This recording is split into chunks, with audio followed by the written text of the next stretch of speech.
Abraham. And I'm Sumto Ajamma. First, the headlines. PDP denies suspending Dino Melaye. Simon Ekpa not fighting for Biafra, Uwazuruike says. Federal government plans digital certificates to ease air travel. Federal government declares Monday public holiday. In business, federal government offers free CNG conversion for vehicles. In entertainment, Portable welcomes newborn baby with fourth baby mama. And in sports, Waldrum quits as Super Falcons coach. And now the news in full. The People's Democratic Party PDP Ijumu chapter has stated that the purported letter of suspension of Senator Dino Melaye is a forgery and cannot stand. The PDP chairman in Ijumu Local Government Council, Honorable Olorumaye Olabode, in a communique issued today and made available to newsmen in Lokoja, said the suspension of Senator Dino Melaye will never stand. He described the suspension of Melaye as ridiculous and hurriedly written, adding that the day and date do not tally. VOP TV News recalls that the Ward Party Executive Committee of the People's Democratic Party, PDP, in Ayetoro, Iluagba, Ward 1, announced the suspension of Dino Melaye today over allegations of engaging in anti-party activities. VOP TV News understands that Melaye is from Ayetoro, Iluagba, Ward 1, in Ijumu local government area of Kogi State. Melaye's suspension was contained in a statement jointly signed by the PDP Ward Chairman, Aubameyang Osamika, and the Secretary, Yodson Dio, and made available to journalists in Lokoja. The leadership crisis within the All Progressives Grand Alliance, APGA, has intensified with the party's founder, Chief Chekwas Okorie, accusing Anambra State Governor Chukwuma Soludo of undermining the party. Chief Okorie's criticism came amid the ongoing leadership dispute between Chief Edozie Njoko and Chief Victor Oye, exacerbated by Governor Soludo's alleged interference in APGA's internal affairs. Chief Okorie reaffirmed his position in the Supreme Court's March 2023 judgment, which recognized Chief Njoko as the legitimate national chairman of APGA, noting that the Independent National Electoral Commission, INEC, also acknowledged Chief Njoko as the rightful national chairman in line with the Supreme Court's decision. Okorie, who expressed concerns over Governor Soludo's actions in appointment of Fly Onka as national chairman despite court notification, highlighted that multiple rulings, including those from the FCT High Court and Court of Appeal, have confirmed Chief Njoko's leadership. He urged party members to remain loyal to the legitimate leadership, warning that Governor Soludo's actions could have long-term repercussions for the party.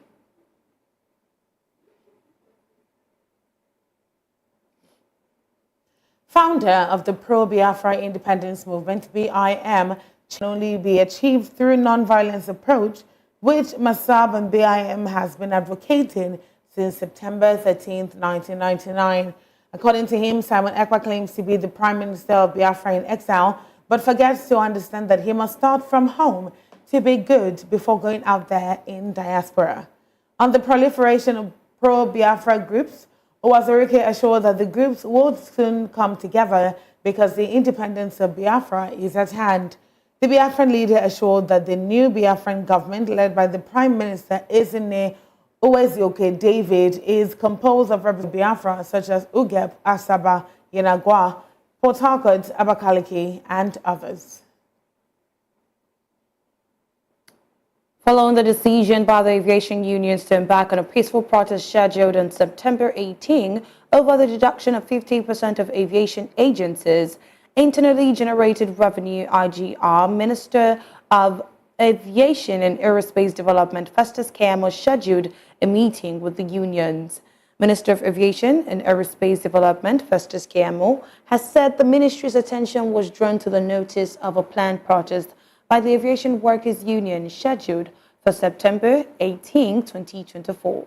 While he acknowledges the concerns raised by the unions within the aviation sector regarding the deduction of 50% IGR at source by government, he has assured all stakeholders that President Bola Tinubu is looking into the concerns raised. According to him, the ministry understands the strain this has placed on the sector's ability to address critical safety and operational needs and take these concerns very seriously.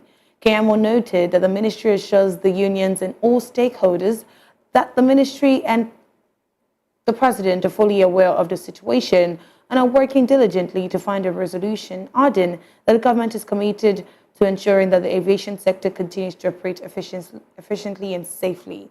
And in response to the concerns, the ministry scheduled a meeting with the leadership of the unions on September 17, noting that the meeting will provide a platform to openly discuss the issues at hand and allow His Excellency, the President, sufficient time to intervene and address the union's concerns comprehensively.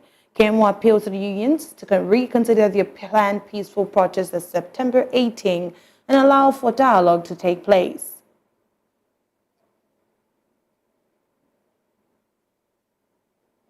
The federal government has made known its willingness to introduce the digital travel credential DTC to ease air travel in the country.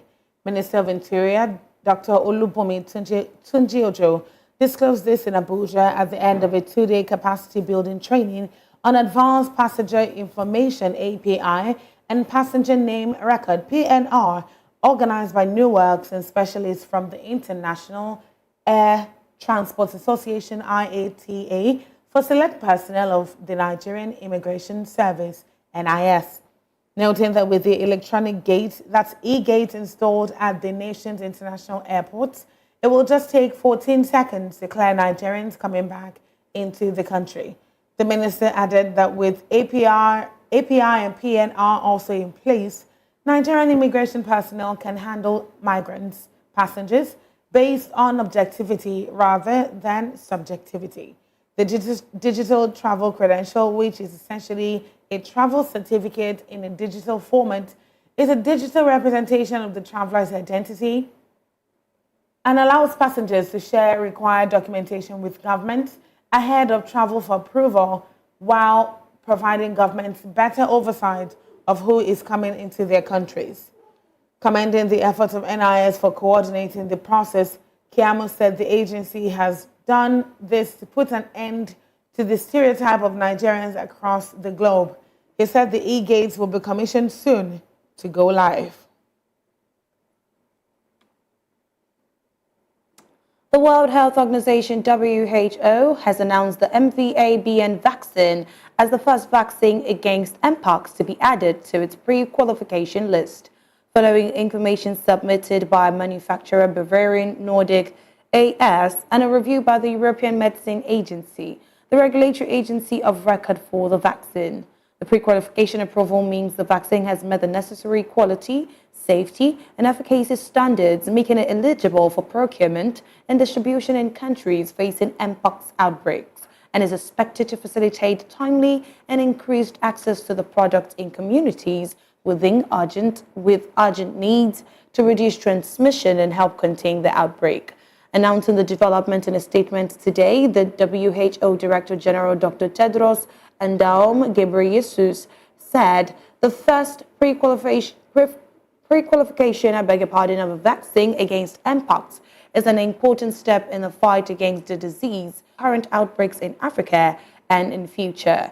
He said that what's left is urgent scale-up in procurement, donations, and rollout to ensure equitable access to vaccines where they are needed most, alongside other public health tools to prevent infections, stop transmission, and save lives. The MVA-BN vaccine can be administered in people over 18 years of age as a two-dose injection given 4 weeks apart. After prior cold storage, the vaccine can be kept at 2.8 degrees Celsius for up to 8 weeks.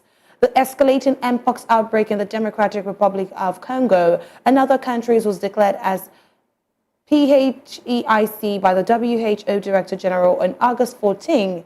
Over 120 countries have confirmed more than 103,000 cases of Mpox since the onset of the global outbreak in 2022. Meanwhile, the United Nations Children's Fund, UNICEF, has warned of a looming health crisis in Nigeria, as 200 million citizens are at risk of contracting 17 neglected tropical diseases, NCDs. UNICEF's Chief of WASH, Jane Bevan, at a two-day dialogue in Lagos on the preventable nature of NCDs like schistosomiasis, trachoma, and intestinal immunization that all Nigerians, including children, can receive to avoid some of these diseases. The federal government has declared Monday, 16th September 2024 as public holiday to mark the Islamic festival of Eid al-Mawlid, recognized as the birth of the Holy Prophet Muhammad. Minister of Interior, Dr. Olubunmi Tunji-Ojo, made the declaration today on behalf of the federal government. The minister congratulated Muslim Ummah both at home and in diaspora on this occasion. While congratulating the Muslim Ummah on the occasion, the minister implored them to use the opportunity of the period to pray for enduring peace and more prosperous egalitarian nation. Tunji-Ojo urged the Muslim Ummah and by extension Nigerians to imbibe a spirit of patience, sacrifice, and resilience in this period.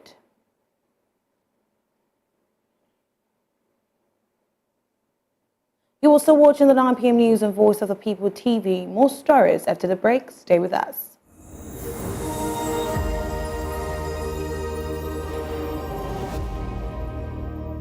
Catch up with the latest topics making the buzz, the stories that tick, the trends. Let's let you in on why they are trending. From politics, entertainment, business, lifestyle, and more. Analyzing the trending stories with top eyeballs. Hashtag on Voice of the People television, giving you an insight to everything and everyone Nigeria is talking about. Showing on VOP TV, 10 p.m., Monday to Friday.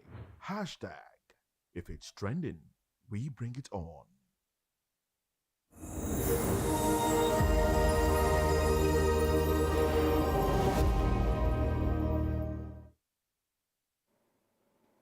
Welcome back. Thank you for staying tuned. As the Owa Obokun of Ijesheland, Oba Adekunle Aromolaro joined his ancestors on Wednesday, the traditional chiefs in Ilesha have disclosed that the 90-day transition rites have commenced immediately. Meanwhile, the Owa in council under the leadership of Obala Chief Ibitoye Adeni frowned at the manner the passage of the monarch was announced by the kingmakers, saying the right of announcing lies with the council. The Odole Owa of Ijesheland, Chief Adebola Orolugbegbe, said the traditional rites at Okemese should start with immediate effect, adding that the King's Palace at Okemese shall remain closed while all activities are suspended until further notice. According to him, all markets across Ijesheland remain closed for 7 days, starting with 14th to 20th September 2024. Meanwhile, Oni of Ife Oba Adeyeye Ogunwusi described the passing of the traditional ruler as not just a loss for Ijesheland, but Yoruba land in general. He said Oba Gabriel Adekunle Aromolaro II was also a father to Ijesheland, as well as a colossal loss to all the sons and daughters of Oduduwa race globally. Former Osun State Governor Ogbeni Rauf Aregbesola, in a condolence statement, described the late monarch as his life coach during his reign and governor of the state. The Lagos State government has announced a traffic diversion for emergency repairs of the Ekpa Bridge by the Federal Ministry of Works. The diversion is expected to start on Monday, September 16, and last for 8 weeks. The announcement was made in a statement by the State Commissioner for Transportation, Oluwaseun Osiemi, today.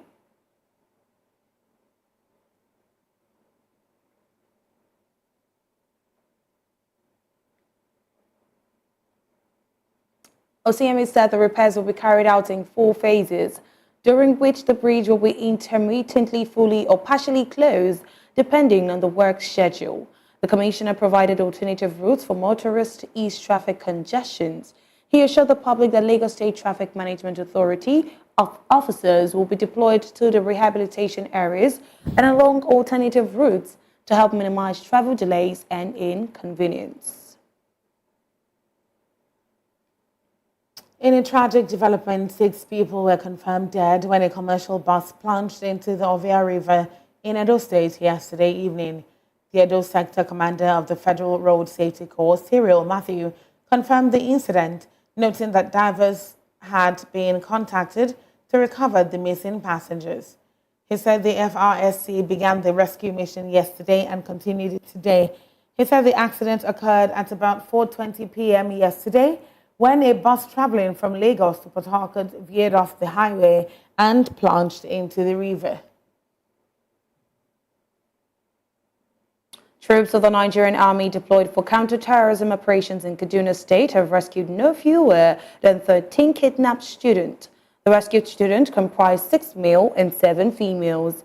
A statement on X by the Nigerian army today said the students were rescued after a fierce gun duel with terrorists at Chibol village, Kachia local government area of Kaduna State. The army also said dangerous weapons were also recovered from the terrorists during the operation.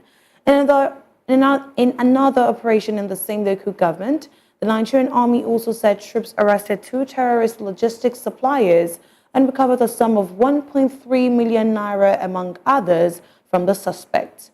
In Suleja, in Niger State, troops invaded a terrorist hideout and killed 3 terrorists and arrested another 3. The sum of 4 million naira and other dangerous weapons were recovered from the terrorists. The Gombe state government has expressed solidarity with the government and people of Borno State following the recent flood disaster that affected the state capital and surrounding areas. The governor of Gombe State, Muhammadu Yahaya, represented by a high-power delegation led by the deputy governor, Manasseh Jatau, presented a donation of 100 million naira to assist the flood victims. This was revealed in a press statement signed by the Director General of Press Affairs, Gombe Government House, Ismaila Mesili, today. According to the statement, the governor conveyed his heartfelt sympathy of the people of Gombe State and the Government House, and the Shehu of Bono's Palace in Maiduguri, stating that the visit was motivated by the strong bond between the 2 states. Meanwhile, the Borno State Governor Babagana Zulum has stated that plans to invest in sustainable practices and infrastructure that would withstand the forces of nature. The governor, in a statewide broadcast today on the flood disaster that struck Maiduguri and its environs, said his administration is open to constructive ideas from everyone on how the state can fortify itself against future disasters. According to him, the state will constitute a multi-stakeholder committee to undertake a sector-by-sector assessment of the losses to guide the recovery and rebuilding process. He stated that recovery from such a disaster cannot be the government's responsibility alone, as it requires the collective effort of all stakeholders. He went further to appeal to everyone, community leaders, business owners, non-governmental organizations, and estimated wealthy individuals to come together in support of their brothers and sisters who are suffering.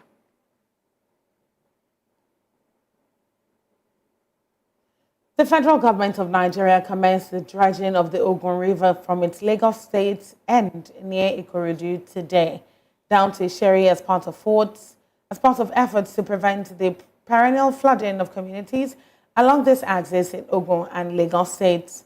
Speaking during the flag-off, it was the Managing Director and Chief Executive Officer at the Ogun Osun River Basin Development Authority, Deji Ashiru, said to the 10-kilometer dredging project would help to widen and deepen the river, releasing its capacity to accommodate more water and control flooding.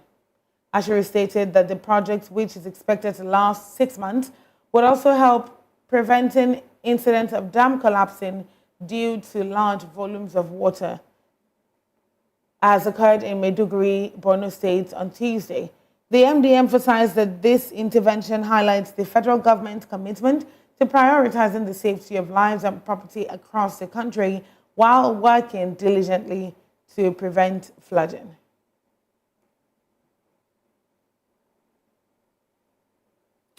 The Cano State Independent Electoral Commission, CANSIEC, has announced that all candidates contesting the local government election in Kano State must undergo a psychiatric test before participating in the October 26 polls. The CANSIEC chairman, Sani Malam Fashi, made the disclosure while addressing a news conference in Kano today. He stated that they conducted drug tests for the aspirants contesting for chairmanship and councillorship. He mentioned that the state shall invite psychiatric doctors to conduct psychiatric tests on all the candidates following the recent court order which restrained the commission from charging 10 million naira and 5 million naira for chairmanship and councillorship.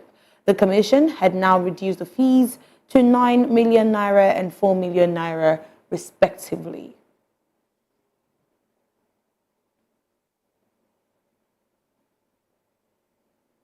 You're still watching the 9 p.m. news on VOP TV. More stories after the break. Stay with us.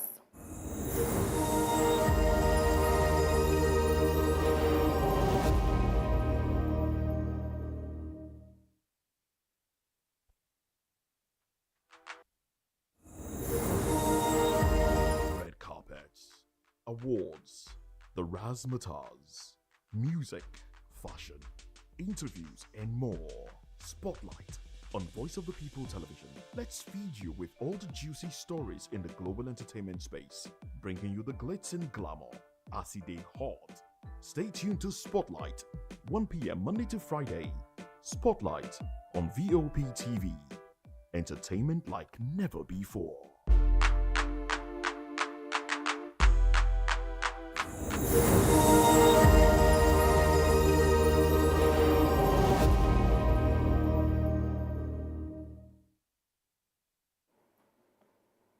Welcome back. And now on the foreign scene, Kenya Airport Workers Union has ended the protests that rocked the country's aviation industry in the past days after the union was assured by government that the plan will only proceed with the union's approval. Francis Atwoli, Secretary General of the Central Organization of Trade Unions, and the government and the Kenya Aviation Workers Union had agreed to review the proposal document within 10 days, and should any agreement proceed, the union must be prepared to approve it. Aggrieved aviation workers in Kenya embarked on protests on September 11th following an Indian firm, Adani Group's planned deal to take over the country's main international airport, Jomo Kenyatta International Airport, JKIA. The protests affected flight delays and cancellations in the airport, causing chaos and disappointment among the booked travelers. Adani is back to run the Jomo Kenyatta International Airport in Kenya, had hit a roadblock after the Kenya's court temporarily put a stop to it. Kenya's High Court halted moves to transfer the management of Nairobi KJIA to Adani Group that it was focusing on its expansion efforts overseas. The union claimed that his deal will only lead to seeing the job losses and inferior terms and conditions for who will remain. Russia today revoked the accreditation of 6 British diplomats in Moscow on spying charges. The Federal Security Service, FSB, in a statement said it acquired documents confirming that the Directorate of Eastern Europe and Central Asia of the British Foreign Office made its main task to inflict strategic defeat on Russia. The FSB said that after the beginning of Russia's special military operation in Ukraine in 2022, the Directorate was transformed into a special service working against Russia. The FSB warned of further action if similar actions by employees of the British diplomatic mission are uncovered. The withdrawal of the accreditation means the diplomats have no official ground to stay in Russia and must leave the country. Up next is business, entertainment, and sports stories. Stay tuned.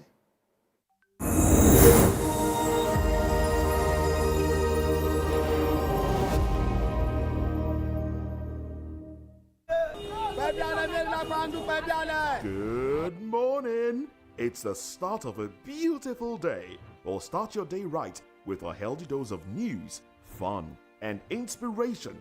Join us on VOP This Morning. for the latest news, trending topics, and uplifting stories to set your day on the right vibe. From news and current events to lifestyle and entertainment, you are covered.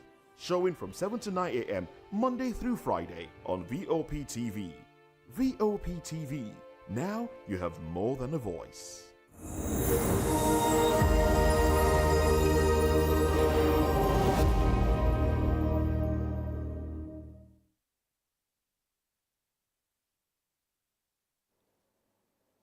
Welcome back. And now in business, the Nigerian Electricity Regulatory Commission, NERC, has fined the Abuja Electricity Distribution Company, AEDC, 1.69 billion naira for over billion customers between January and September 2023.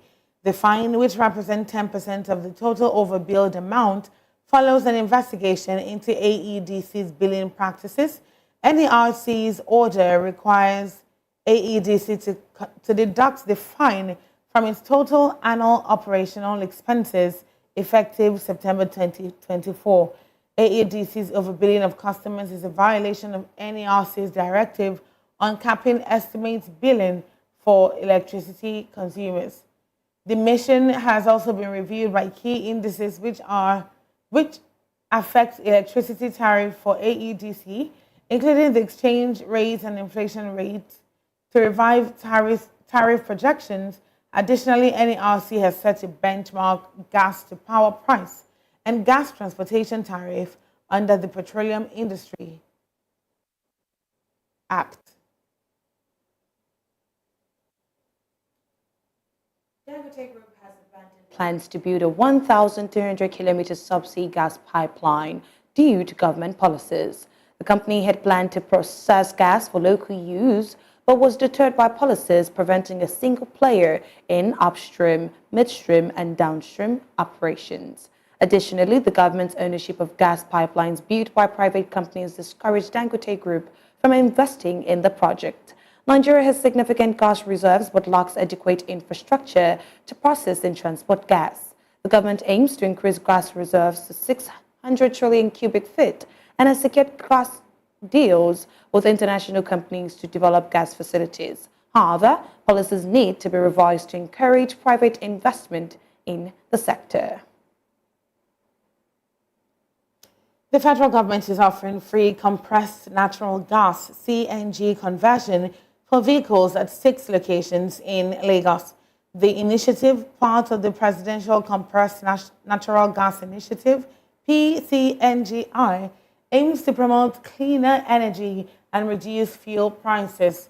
Vehicle owners can benefit from significant savings by converting to CNG priced at 230 Naira per SCM compared to petrol.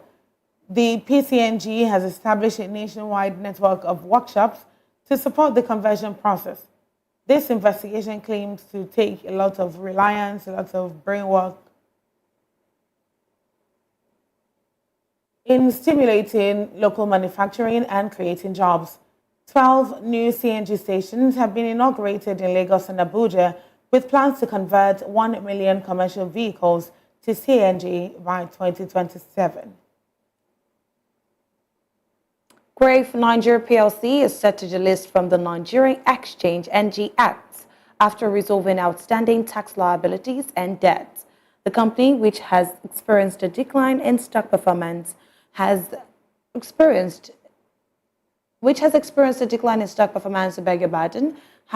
begun the final phase of its liquidation. The delisting follows the company's liquidation by the Corporate Affairs Commission, CAC. Grave Nigeria PLC, a manufacturer of steel drums and plastic containers, has faced increased competition in a stagnant market. The company's stock price has dropped significantly since its listing in 2011. The liquidator will facilitate final distributions to shareholders and present the liquidation account at a final general meeting.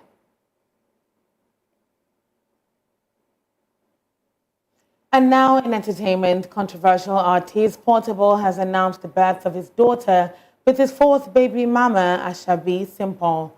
The singer took to Instagram page to share the good news with his followers. He expressed his gratitude to God for the successful birth of the newborn. And according to Portable, he's welcoming his third female child.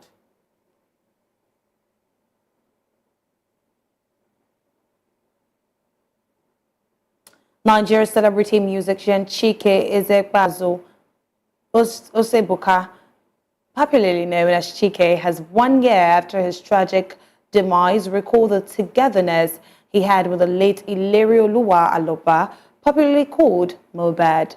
Chike, who featured Mohbad in his Egu track, said in his 1-year remembrance message that Imole's impact went beyond the music he played while alive. The son of Chike album crooner stated that the Walking Dead crooner resonated the light his name, Imole, communicated. On his X handle on Thursday, the singer cried that Imole left the world tragically when the bond they were building was reaching its peak. Mohbad, or Imole, depending on the preference of his fans, died controversially in 2023. Mohbad's controversial death provoked anger from his fans, government, and the music world. US rapper Cardi B and her estranged husband Offset have welcomed their third child together just weeks after filing for divorce. In a recent Instagram update, the 31-year-old Like It star shared that she gave birth on September 7th, delighting her fans with the news of the new arrival. The photos accompanying the announcement show Cardi B beaming with joy as she cradles her newborn while sitting in a hospital bed, dressed in a vibrant robe. Offset can also be seen in one of the pictures holding the baby, while their older children, Wave 3 and Culture 6, are pictured meeting their new sibling for the first time. Nollywood actress Mercy Johnson Okoje has come under fierce criticism in social media amid her public endorsement of Monday Okpebolo, the All Progressives Congress candidate in the upcoming Edo State gubernatorial election. In a video circulating on social media, the actress was seen campaigning for Okpebolo at a rally, calling on the crowd to support the APC candidate. In the video, she emphasized the need for change in Edo State, pointing to the lack of basic amenities such as electricity, water, healthcare, and security. The video has, however, triggered backlash in social media, with critics accusing her of supporting the national ruling party, despite the widespread economic hardship plaguing the country.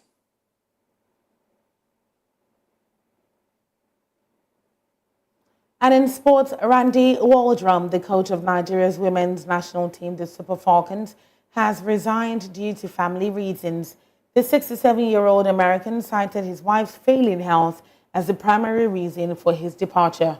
In his resignation letter, he mentioned the difficult weeks he had experienced since the Olympics, worrying about his wife's health issues. Waldrum has led the team to notable achievements, including reaching the round of 16 at the World Cup and qualifying for the Olympics for the first time in 12 years. However, his relationship with the Nigerian Football Federation, NFF, had been strained at times due to disagreements.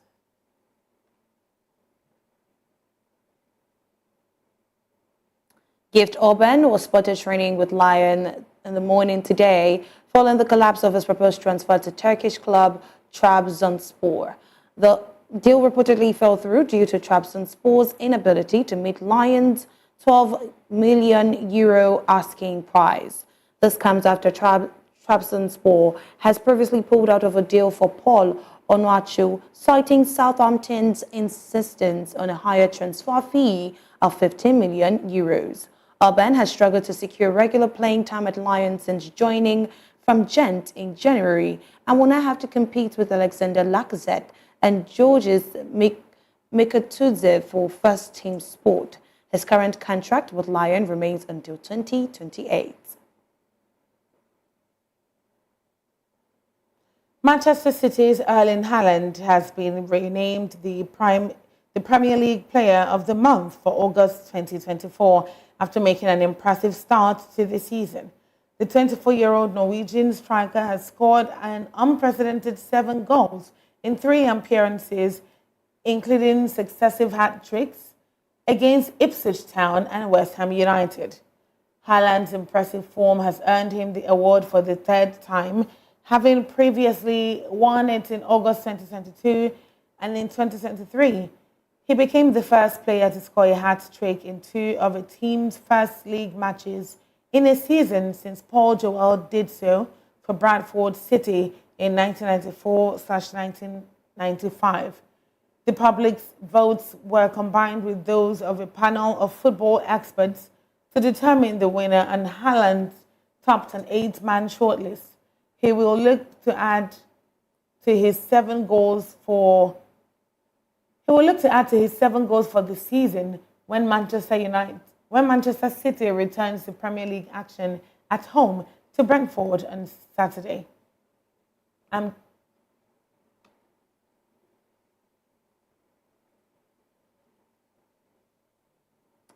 Before we wrap up the news, here is a recap of the headlines we read earlier. PDP denies suspending Dino Melaye. Simon Ekpa not fighting for Biafra, Uwazuruike says. Federal government plans digital certificate to ease out travel. Federal government declares Monday public holiday. In business, federal government offers free CNG conversion for vehicles. And in entertainment, Portable welcomes newborn baby with 4th baby mama. And in sport, Waldrum quits as Super Eagles Falcon coach. And that's a wrap on the 9 p.m. news on VOP TV. Many thanks for watching. I am Sumto Ajamma. And I am Kayla Abraham. Good evening.